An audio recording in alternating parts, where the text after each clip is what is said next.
ആം Aadmi Party minority community, Muslim community Aam Aadmi പാർട്ടിക്ക് സ്വാഭാവികമായിട്ടുള്ളൊരു ഇതുണ്ടായിരുന്നു. അത് ഇത്തവണ അതുപോലെ നിലനിൽക്കുമോ എന്നുള്ളതിനെ കുറിച്ചിട്ട് ചില സംശയങ്ങളുണ്ട്. കാരണം ഇത്തവണ ഇപ്പോൾ ഒരു സീറ്റ് ഓഖല എന്ന് പറയുന്ന ഒരു സീറ്റിനെ കുറിച്ചിട്ട് പറയുന്ന അവിടെ ആം ആദ്മി പാർട്ടിയുടെ സ്ഥാനാർത്ഥി കഴിഞ്ഞ തവണ വലിയ വിജയം കൈവരിച്ചതാണ്. ഇത്തവണ പക്ഷേ ഒരു മൊത്തം ഇലക്ടറേറ്റിൻ്റെ ഇലക്ടറേറ്റിൻ്റെ ഭാഗത്തു നിന്നുള്ളൊരു മടുപ്പുണ്ട്. അല്ലെങ്കിൽ കാരണം എല്ലാ രാഷ്ട്രീയ പാർട്ടികളോടും, അത് ആം ആദ്മി പാർട്ടിയോടും അവർക്കുണ്ട്. കോൺഗ്രസിൻ്റെ സ്ഥാനാർത്ഥിയോടെ മത്സരിക്കുന്നുണ്ട്, ഒവൈസിയുടെ സ്ഥാനാർത്ഥി മത്സരിക്കുന്നുണ്ട്.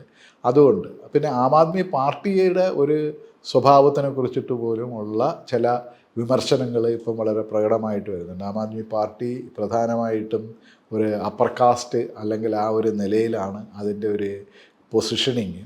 പിന്നെ അതുപോലെ അല്ലെങ്കിൽ ഈ പറഞ്ഞ പോലെ ഒരു സർവീസസ് അല്ലെങ്കിൽ ആ ഒരു എലീറ്റ് ഒരു ഇതിനകത്താണ് അത് ഇത് ചെയ്യുന്നത്. അതെല്ലാം ഉണ്ടാക്കുന്ന ഒരു വൈരുദ്ധ്യങ്ങൾ കഴിയുന്നതും BJP അവർക്ക് അനുകൂലമായിട്ട് മാറ്റുന്നതിന് വേണ്ടിയിട്ട് ഉപയോഗിക്കുന്നു എന്നുള്ള ഒരു സംഭവങ്ങൾ ഇതുണ്ട്.